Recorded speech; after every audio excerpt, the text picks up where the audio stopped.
ನಮಸ್ಕಾರ. ಎಸ್ ನ್ಯೂಸ್ಗೆ ಸ್ವಾಗತ. ನಾನು ಎಸ್ ದೇವೇಂದ್ರಗೌಡ. ಇಂದಿನ ಮುಖ್ಯಾಂಶಗಳು. ಖಾಲಿ ಪೇಪರ್ ಮೇಲೆ ಸಹಿ, ತುರುವಿಹಾಳ್ ಪಿಎಸ್ಐ ಕ್ರಮ ವಿರುದ್ಧ ವಕೀಲರಿಂದ ಡಿವೈಎಸ್ಪಿಗೆ ಮನವಿ. ಕರ್ನಾಟಕದ ನಿಯೋಗದಿಂದ ಆಂಧ್ರ ಪ್ರದೇಶದ ನೀರಾವರಿ ಸಚಿವರಿಗೆ 25ರ ಕಾರ್ಯಕ್ರಮಕ್ಕೆ ಆಹ್ವಾನ. ವಿದ್ಯುತ್ ವಿತರಣೆ ಟಾಟಾ ಕಂಪನಿಗೆ ಪ್ರಸ್ತಾಪಕ್ಕೆ ಕೆಪಿಆರ್ಎಸ್ನಿಂದ ಆಕ್ಷೇಪಣೆ ಸಲ್ಲಿಕೆ. ಯೋಗದಿಂದ ಮಾನಸಿಕ ನೆಮ್ಮದಿ ಪಡೆಯಲು ಸಾಧ್ಯ, ಕೆ ವಿರೂಪಾಕ್ಷಪ್ಪ. ನ್ಯಾಯಾಧೀಶರು ನಿಷ್ಕಲ್ಮಶವಾಗಿ ವಾದ ವಿವಾದ ಕೇಳಿ ನಿಷ್ಪಕ್ಷಪಾತ ನ್ಯಾಯದಾನ ಮಾಡಲು ವಕೀಲರಿಗೆ ಸಲಹೆ.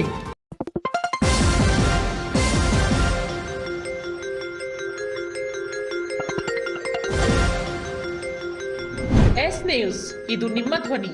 ವಾರ್ತೆಗಳ ವಿವರ. ತಾಲೂಕಿನ ತುರುವಾಳ್ ಪಟ್ಟಣ ಪೊಲೀಸ್ ಠಾಣೆಯ ಪಿಎಸ್ಐ ಸುಜಾತ ಅವರು ವಕೀಲರಾದ ಹರಳಯ್ಯ ಅವರಿಗೆ ಅವಾಚ್ಯ ಶಬ್ದಗಳನ್ನು ನಿಂದಿಸಿ ಕಪಾಳಕ್ಕೆ ಹೊಡೆದು ಅವರ ಮೇಲೆ ಹಲ್ಲೆ ಮಾಡಿದ್ದಾರೆ ಎಂದು ಆರೋಪಿಸಿ ಪಿಎಸ್ಐ ಸುಜಾತ ಅವರ ಮೇಲೆ ಸೂಕ್ತ ಕ್ರಮ ಕೈಗೊಳ್ಳುವಂತೆ ಒತ್ತಾಯಿಸಿ ತಾಲೂಕಾ ವಕೀಲರ ಸಂಘದಿಂದ ಡಿವೈಎಸ್ಪಿ ಚಂದ್ರಶೇಖರ್ ಜಿ ಅವರಿಗೆ ಸೋಮವಾರ ಮನವಿ ಪತ್ರ ಸಲ್ಲಿಸಲಾಯಿತು. ಜೂನ್ 22 ಸೋಮವಾರ ಬೆಳಗ್ಗೆ 8:45 ಸುಮಾರಿಗೆ ನನ್ನ ಸಹೋದರನಾದ ಸೋಮನಾಥರ ಸಹಿಯನ್ನು ಪಿಎಸ್ಐ ಸುಜಾತ ಮತ್ತು ಪೊಲೀಸ್ ಸಿಬ್ಬಂದಿಗಳು ಖಾಲಿ ವೈಟ್ ಪೇಪರ್ ಮೇಲೆ ಸಹಿ ಮಾಡಿಸಿಕೊಂಡು ಹೋಗಿದ್ದನ್ನು ಸಹೋದರ ವಕೀಲರಾದ ಹರಳಯ್ಯ ಅವರಿಗೆ ತಿಳಿಸಿದ್ದಾನೆ. ವಕೀಲ ಹರಳಯ್ಯ ಬೆಳಗ್ಗೆ 9 ಗಂಟೆಗೆ ತುರುವಿಹಾಳ್ ಪೊಲೀಸ್ ಠಾಣೆಗೆ ಹೋಗಿ ಪಿಎಸ್ಐ ಸೇರಿದಂತೆ ಇತರೆ 3 ಜನ ಪೊಲೀಸ್ ಸಿಬ್ಬಂದಿಯನ್ನು ವಿಚಾರಿಸಿ ನಾನು ವಕೀಲ ಇದ್ದೇನೆ ಎಂದು ಹೇಳಿ ನನ್ನ ಸಹೋದರನ ಜೊತೆ ಖಾಲಿ ವೈಟ್ ಪೇಪರ್ ಮೇಲೆ ಯಾಕೆ ಸಹಿ ಮಾಡಿಸಿಕೊಂಡಿದ್ದೀರಿ ಎಂದು ಪ್ರಶ್ನಿಸಿದಾಗ ಪಿಎಸ್ಐ ಸುಜಾತ ಅವರು ನನಗೆ ಅವ್ಯಾಚ್ಯ ಶಬ್ದಗಳಿಂದ ಬೈದು ನೀನು ಯಾವ ಸೀಮೆ ವಕೀಲನೋ ಎಂದು ಕಪಾಳಕ್ಕೆ ಹೊಡೆದು ಬೆದರಿಕೆ ಹಾಕಿದ್ದಾರೆ ಎಂದು ದೂರಿ ಸಿಂಧನೂರಿನ ಡಿವೈಎಸ್ಪಿ ಜಿ ಚಂದ್ರಶೇಖರ್ ಅವರಿಗೆ ತಾಲೂಕು ವಕೀಲರ ಸಂಘ ಸೂಕ್ತ ಕ್ರಮ ತೆಗೆದುಕೊಂಡು ಪಿಎಸ್ಐ ಸುಜಾತ ಅವರನ್ನು ಅಮಾನತು ಮಾಡಬೇಕು ಹಾಗೂ ನನಗೆ ಸೂಕ್ತ ರಕ್ಷಣೆ ನೀಡಬೇಕು ಎಂದು ವಕೀಲ ಹರಳಯ್ಯ ದೂರಿನಲ್ಲಿ ಮನವಿ ಮಾಡಿಕೊಂಡಿದ್ದಾರೆ. ಈ ಸಂದರ್ಭದಲ್ಲಿ ವಕೀಲರ ಸಂಘದ ತಾಲೂಕು ಅಧ್ಯಕ್ಷ ಭೀಮಣ್ಣ ವಕೀಲರು ಸೇರಿದಂತೆ ಸಂಘದ ಪದಾಧಿಕಾರಿಗಳು ಇದ್ದರು.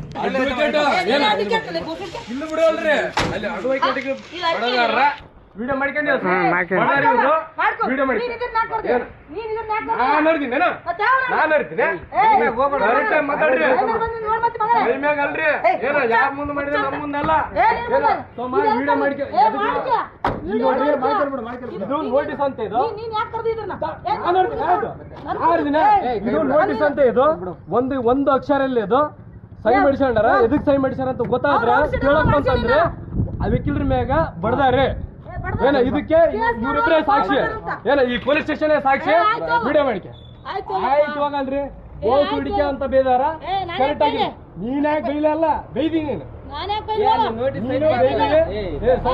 ವಿಡಿಯೋ ಮಾಡಿ ಅಲ್ಲ ನೋಟಿಸ್ ಬರಿಬೇಕಲ್ರಿ ಒಂದ್ ಅಕ್ಷರ ಅದಾವ ಒಂದ್ ಅಕ್ಷರ ಇದ್ರು ಮಾತಾಡ್ರಿ ಒಂದ್ ಅಕ್ಷರ ಅದಾವ ಎಲ್ಲ ಐತಿ ಸಹಿ ಮಾಡಿಸಿದ್ರೆ ನಮಗೆ ಸಹಿ ಮಾಡಿಸಿದ್ ಎಲ್ಲ ಐತಿ ಸಹಿ ಮಾಡಿಸಿದ್ ಐತಲ್ಲ ಅದನ್ನಾಗ ಬರ್ದಿದ್ರ್ಯಾ ನೀವು ನೋಟಿಸ್ ಅಂತ ಬರ್ರಿ. ಜೂನ್ 25ರಂದು ತುಂಗಭದ್ರಾ ಡ್ಯಾಂನ 33 ಹೊಸ ಗೇಟ್ಗಳ ಉದ್ಘಾಟನಾ ಕಾರ್ಯಕ್ರಮ ಕೊಪ್ಪಳ ಜಿಲ್ಲೆಯ ಮುಂಡ್ರಾಬಾದ್ನಲ್ಲಿ ಆಯೋಜಿಸಲಾಗಿತ್ತು. ಕರ್ನಾಟಕದ ನಿಯೋಗ ಆಂಧ್ರ ಪ್ರದೇಶಕ್ಕೆ ತೆರಳಿ ಮುಖ್ಯಮಂತ್ರಿಗಳಾದ ಚಂದ್ರಬಾಬು ನಾಯ್ಡು ಅವರನ್ನು ಭೇಟಿ ಮಾಡಿ ಉದ್ಘಾಟನಾ ಸಮಾರಂಭಕ್ಕೆ ಆಹ್ವಾನಿಸಿತು ಹಾಗೂ ಅಲ್ಲಿಯ ಸರ್ಕಾರದ ನೀರಾವರಿ ಸಚಿವ ನಿಮ್ಮಲ ರಾಮನಾಯ್ಡು ಅವರನ್ನು ಭೇಟಿಯಾಗಿ ಆಮಂತ್ರಿಸಿತು. ಯಲಬುರ್ಗಾ ಶಾಸಕರು ಹಾಗೂ ಮಾಜಿ ಸಚಿವರಾದ ಬಸವರಾಜ ರಾಯರೆಡ್ಡಿ, ವಿಧಾನ ಪರಿಷತ್ ಸದಸ್ಯರು ಹಾಗೂ ಮಾಜಿ ಸಚಿವ ಎನ್.ಎಸ್. ಬೋಸರಾಜ್ ಹಾಗೂ ವಿಧಾನ ಪರಿಷತ್ ಸದಸ್ಯರಾದ ಬಸನಗೌಡ ಬಾದರ್ಲಿ ಅವರ ನಿಯೋಗವು ಸಿಎಂ ಡಿ.ಕೆ. ಶಿವಕುಮಾರ್ ಅವರ ಸೂಚನೆಯ ಹಿನ್ನೆಲೆಯಲ್ಲಿ ಆಂಧ್ರ ಪ್ರದೇಶದ ಸಚಿವರನ್ನು ಭೇಟಿ ಮಾಡಿ ಕಾರ್ಯಕ್ರಮಕ್ಕೆ ಸ್ವಾಗತಿಸುವ ಜೊತೆಗೆ ಕೆಲ ಕಾಲ ಚರ್ಚಿಸಿತು. ಈ ಸಂದರ್ಭದಲ್ಲಿ ರಾಜ್ಯ ನೀರಾವರಿ ಇಲಾಖೆಯ ಅಧಿಕಾರಿಗಳು, ಆಂಧ್ರ ಪ್ರದೇಶ ಸಚಿವರಾದ ಶ್ರೀ ರಾಮ್ ಮೋಹನ್ ನಾಯ್ಡು ಅವರು ಹಾಗೂ ಪಿ. ಕೇಶವ್ ಅವರು ಉಪಸ್ಥಿತರಿದ್ದರು. ಇನ್ನಿತರರು ಇದ್ದರು.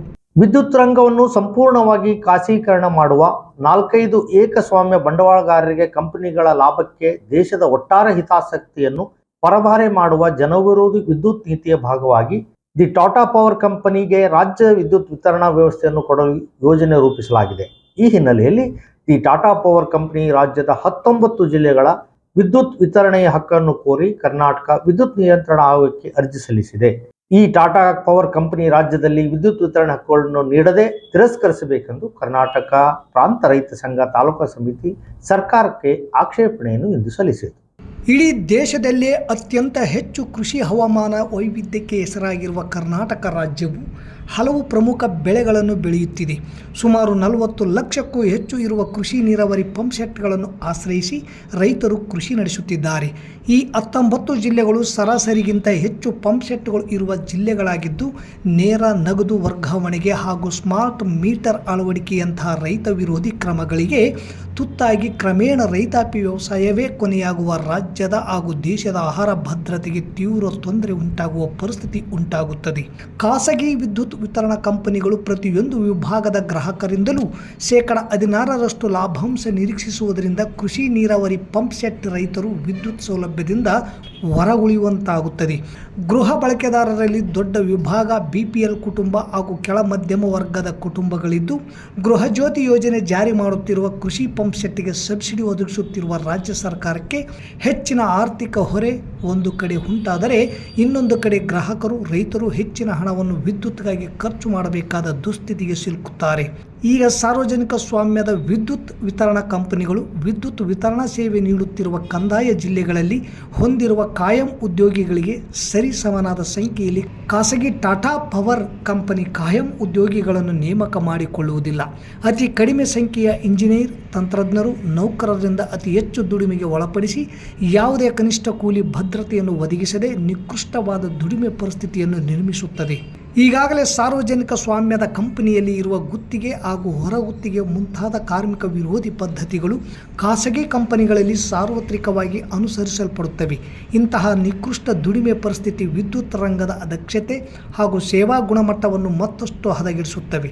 ಅತ್ಯಂತ ಆಯಾಕಟ್ಟಿನ ದಿನದ 24 ಗಂಟೆಯೂ ವರ್ಷದ ಎಲ್ಲ ದಿನಗಳಲ್ಲೂ ಸೇವೆ ಒದಗಿಸುವ ವಿದ್ಯುತ್ ಕ್ಷೇತ್ರವು ಖಾಯಂ ಸ್ವರೂಪದ ಉದ್ಯೋಗ ಭದ್ರತೆ ಬಯಸುವ ಉನ್ನತ ಕೌಶಲ್ಯದ ಮಾನವ ಸೇವೆಗಳನ್ನು ಬಯಸುತ್ತದೆ.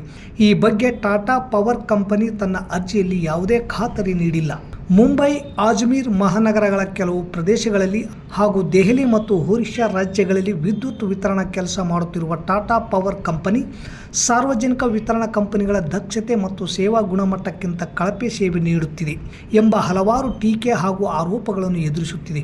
ಸಾರ್ವಜನಿಕ ವಿತರಣಾ ಕಂಪನಿಯ ದಕ್ಷತೆ ಹಾಗೂ ಸೇವಾ ಗುಣಮಟ್ಟಕ್ಕಿಂತ ಹೆಚ್ಚಿನ ದಕ್ಷತೆ ಹಾಗೂ ಉತ್ತಮ ಸೇವಾ ಗುಣಮಟ್ಟವನ್ನು ಒದಗಿಸುವ ಕುರಿತು ಯಾವುದೇ ಸ್ಪಷ್ಟ ಕಾರ್ಯಸೂಚಿಯನ್ನು ಟಾಟಾ ಪವರ್ ಕಂಪನಿಯು ಒದಗಿಸಿಲ್ಲ. ಇದುವರೆಗಿನ ಟಾಟಾ ಪವರ್ ಬಳಕೆದಾರರ ಅನುಭವವು ದುಬಾರಿ ದರ ಹಾಗೂ ಸೇವಾ ನ್ಯೂನತೆಗೆ ಸಾಕ್ಷಿಯಾಗಿದೆ. ಹಾಗಾಗಿ ಟಾಟಾ ಪವರ್ ಕಂಪನಿಯ ಅರ್ಜಿಯನ್ನು ಕರ್ನಾಟಕ ವಿದ್ಯುತ್ ನಿಯಂತ್ರಣ ಆಯೋಗವು ತಿರಸ್ಕರಿಸಬೇಕೆಂದು KPRS ಸಂಘಟನೆ ಇಂದು ಕಾರ್ಯನಿರ್ವಾಹಕ ಅಭಿಯಂತರರು ಜೆಸ್ಕಾಂ ಸಿಂಧನೂರು ಇವರ ಮೂಲಕ ಸರ್ಕಾರಕ್ಕೆ ಆಕ್ಷೇಪಣೆಯನ್ನು ಸಲ್ಲಿಸಿತು. ಈ ಸಂದರ್ಭದಲ್ಲಿ ಜಿಲ್ಲಾಧ್ಯಕ್ಷರಾದ ಬಸವಂತರಾಯಗೌಡ ಕಲ್ಲೂರು, ತಾಲೂಕಾಧ್ಯಕ್ಷ H ವಿರೂಪಾಕ್ಷಿಗೌಡ, ಕಾರ್ಯದರ್ಶಿ Srinivasa Reddy, Basavaraj Marsirvar, Basappa Pujari, Sheikh Reddy Bhavikatti, Nagesh Gowda police Patil, Hanumesh Kengal, Narasanna Kengal, M Gopalakrishna, B Lingappa, Mahesh, Sharabanna Nagalapur, Basappa Mulimane, Hanumantha Hanchinal, Narendra Babu Belagenuru, Basavaraj, Sanganagouda Jayi, Shivamurthy Tidigol, Adanagouda ಸೇರಿದಂತೆ ಅನೇಕರಿದ್ದರು. ಇವರೆಲ್ಲರಿಗೂ ಕೂಡ ಖಾಸಗೀಕರಣದಿಂದ ಇವತ್ತೇನು ನಮಗೆ ಭಾಳಷ್ಟು ಜನ ರೈತರಿಗೆ ಪಂಪ್ ಸೆಟ್ಟುಗಳೇನು ಅತ್ಯಚ್ಚಿವರೆಗೆ ಉಚಿತವಾದಂತೆ ಏನೋ ಇದನ್ನು ಪಡಕತ್ತಾರೆ. ವಿದ್ಯುತ್ತನ್ನು ಒಂದು ವೇಳೆ ಖಾಸಗೀಕರಣ ಆದದ್ದ ಕರವಾಗಿತ್ತಂದರೆ ಖಾಸಗಿಯವರು ಪಂಪ್ ಸೆಟ್ಟಿಗೆ ಬಂದು ಮೀಟರ್ ಕುಂದಿರ್ಸ್ತಾರ.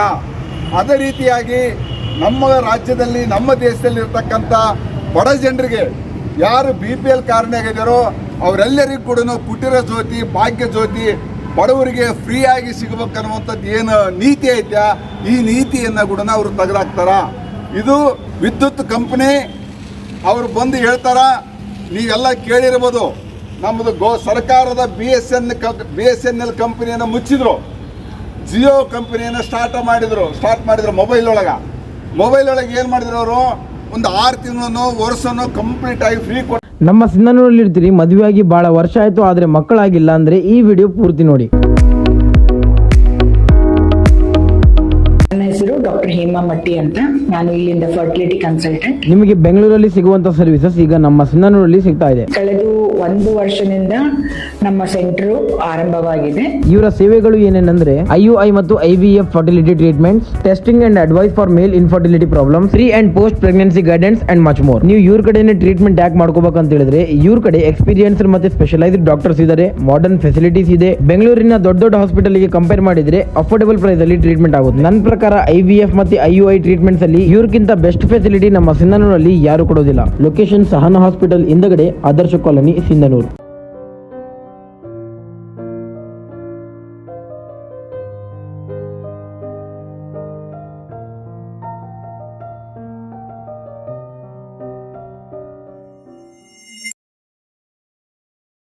ಯೋಗವನ್ನು ಪ್ರತಿನಿತ್ಯ ಮಾಡುವುದರಿಂದ ಪ್ರತಿಯೊಬ್ಬರೂ ಆರೋಗ್ಯದಿಂದಿರಲು ಸಾಧ್ಯವಾಗಿದೆ.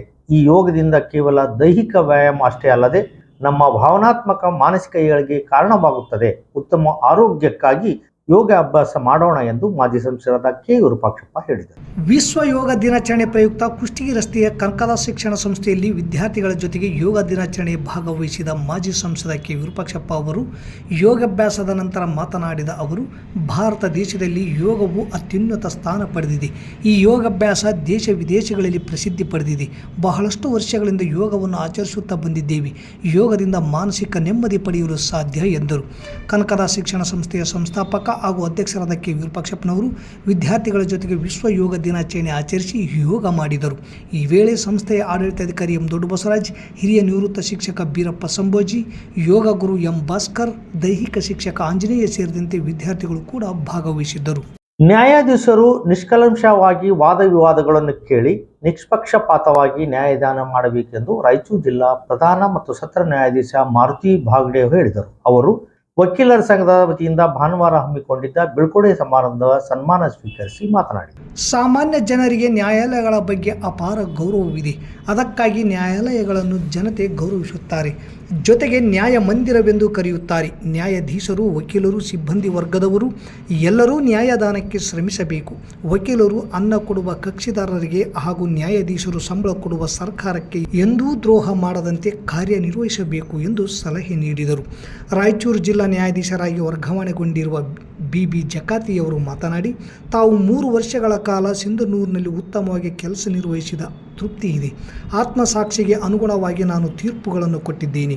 ವಕೀಲರ ಸಹಕಾರವಿಲ್ಲದೆ ನ್ಯಾಯಾಧೀಶರು ಕೆಲಸ ಮಾಡಲು ಸಾಧ್ಯವಿಲ್ಲ ಎಂದೇಳಿ ಅಪರಾಧಿಗೆ ಶಿಕ್ಷೆಯಾಗಬೇಕು, ನಿರಪರಾಧಿಗೆ ಶಿಕ್ಷೆಯಾಗದಂತೆ ನೋಡಿಕೊಳ್ಳುವುದೇ ನ್ಯಾಯಾಂಗ ವ್ಯವಸ್ಥೆಯ ಮೂಲ ಉದ್ದೇಶವಾಗಿದೆ. ಸಮಾಜವನ್ನು ತಿದ್ದುವ ಕೆಲಸವನ್ನು ವಕೀಲರು, ನ್ಯಾಯಾಧೀಶರು ಮಾಡಬೇಕಾಗಿದೆ. ಅಂದರೆ ಮಾತ್ರ ಅಪರಾಧಗಳ ಸಂಖ್ಯೆ ಕಡಿಮೆಯಾಗಲು ಸಾಧ್ಯವೆಂದು ಅಭಿಪ್ರಾಯಪಟ್ಟರು. ಹಿರಿಯ ಶ್ರೇಣಿ ಸಿವಿಲ್ ನ್ಯಾಯಾಧೀಶ ಲಕ್ಷ್ಮೀಕಾಂತ್ ಮಿಸ್ಕಿನ್, ವಕೀಲರಾದ N Koteswararao, GSRK Reddy, Abdul Ganisab, Nagaraj Maski, Amaregowda Kalmangi, Shashidhargowda Kallur, M Amaregowda, Eshappa Desai, H Veerabhadrappa, SS Khadri, Shekharappa Dumti ಹಾಗೂ ಅಧ್ಯಕ್ಷತೆ ವಹಿಸಿದ್ದ ವಕೀಲರ ಸಂಘದ ಅಧ್ಯಕ್ಷ N ಭೀಮನಗೌಡ ಸೇರಿದಂತೆ ಅನೇಕ ವಕೀಲರು ಮಾತನಾಡಿದರು. ಕೊಡಗು ಮಡಿಕೇರಿಗೆ ವರ್ಗಾವಣೆಗೊಂಡ ಜಿಲ್ಲಾ ಪ್ರಧಾನ ನ್ಯಾಯಾಧೀಶ ಮಾರುತಿ ಬಾಗಡೆ, ರಾಯಚೂರು ಜಿಲ್ಲಾ ಪ್ರಧಾನ ನ್ಯಾಯಾಧೀಶರಾಗಿ ವರ್ಗಾವಣೆಗೊಂಡ BB ಜಕಾತಿ ಹಾಗೂ ಸರ್ಕಾರಿ ವಕೀಲರಾಗಿ ನಿವೃತ್ತಿಗೊಂಡ ಅಂಬಣ್ಣ ವಕೀಲರನ್ನು ವಕೀಲರ ಸಂಘದಿಂದ ಸನ್ಮಾನಿಸಲಾಯಿತು. ವಕೀಲರ ಸಂಘದ ಕಾರ್ಯದರ್ಶಿ ದುರ್ಗೇಶ್ ತುರ್ವಿಹಾಳ್, ಜಂಟಿ ಕಾರ್ಯದರ್ಶಿ ಹೀನಾ ದೇಸಾಯಿ, ಖಜಾಂಚಿ ಚಂದ್ರಶೇಖರ್ ತುರಿವಾಳ್ ಸೇರಿದಂತೆ ಅನೇಕರು ಉಪಸ್ಥಿತರಿದ್ದರು. ಇಲ್ಲಿಗೆ ವಾರ್ತಾ ಪ್ರಸಾರ ಮುಕ್ತಾಯವಾಯಿತು. ನಿರಂತರ ಸುದ್ದಿಗಾಗಿ ವೀಕ್ಷಿಸಿ ಎಸ್ ನ್ಯೂಸ್. ಇದು ನಿಮ್ಮ ಧ್ವನಿ. ನಮಸ್ಕಾರ. ಪ್ರಿಯ ಪಾಲಕರೇ, ನಿಮ್ಮ ಮಕ್ಕಳ ಉಜ್ವಲ ಭವಿಷ್ಯಕ್ಕಾಗಿ ಕೇಂದ್ರ ಮತ್ತು ರಾಜ್ಯ ಸರ್ಕಾರದಿಂದ ಮಾನ್ಯತೆ ಪಡೆದಿರುವ ಸನ್ರೈಸ್ ಗ್ರೂಪ್ ಆಫ್ ಇನ್ಸ್ಟಿಟ್ಯೂಷನ್ ಹಾಗೂ D pharmacy, nursing, paramedical college Sindhanur ಸಂಸ್ಥೆಗೆ ಇಂದೇ ಭೇಟಿ ನೀಡಿ ಆರೋಗ್ಯ ಕ್ಷೇತ್ರದಲ್ಲಿ ನಿಮ್ಮ ಭವಿಷ್ಯವನ್ನು ನಿರ್ಮಿಸಿಕೊಳ್ಳಿ. ಕಾಲೇಜಿನಲ್ಲಿರುವ ಕೋರ್ಸ್ಗಳು: ಡಿ ಫಾರ್ಮಸಿ ಅವಧಿ 2 ವರ್ಷ, ವಿದ್ಯಾರ್ಹತೆ PUC ಸೈನ್ಸ್ ಪಾಸ್ ಅಥವಾ NIOS ಪಾಸ್. ನರ್ಸಿಂಗ್ GNM ಅವಧಿ 3 ವರ್ಷ, ವಿದ್ಯಾರ್ಹತೆ PUC ಕಲಾ ವಿಜ್ಞಾನ ಮತ್ತು ವಾಣಿಜ್ಯ. Paramedical college DMLT, DHI, DOT and AT ಅವಧಿ 3 ವರ್ಷ, ವಿದ್ಯಾರ್ಹತೆ SSLC ಹಾಗೂ ದ್ವಿತೀಯ PUC ವಿಜ್ಞಾನ ಪಾಸ್.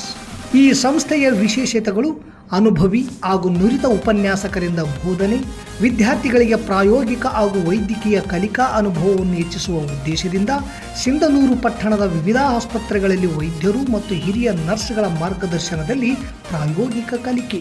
ಪ್ರತಿ ಶನಿವಾರ ತಜ್ಞ ವೈದ್ಯರಿಂದ ವಿಶೇಷ ಉಪನ್ಯಾಸ. ವಿದ್ಯಾರ್ಥಿಗಳಿಗೆ ಕಲಿಕಾ ಅನುಭವಕ್ಕಾಗಿ ಸಿಂಧನೂರು ಹಾಗೂ ವಿವಿಧ ನಗರದ ವೈದ್ಯರ ವತಿಯಿಂದ ಉಚಿತವಾಗಿ ನಡೆಯುವ ಸುಮಾರು ಆರೋಗ್ಯ ತಪಾಸಣಾ ಶಿಬಿರ ಹಾಗೂ ಸ್ವಯಂ ಪ್ರೇರಿತ ರಕ್ತದಾನ ಶಿಬಿರದಲ್ಲಿ ವಿದ್ಯಾರ್ಥಿಗಳು ಭಾಗವಹಿಸಿ ವಿಶೇಷ ಕಲಿಕಾ ಅನುಭವವನ್ನು ಪಡೆದಿರುತ್ತಾರೆ.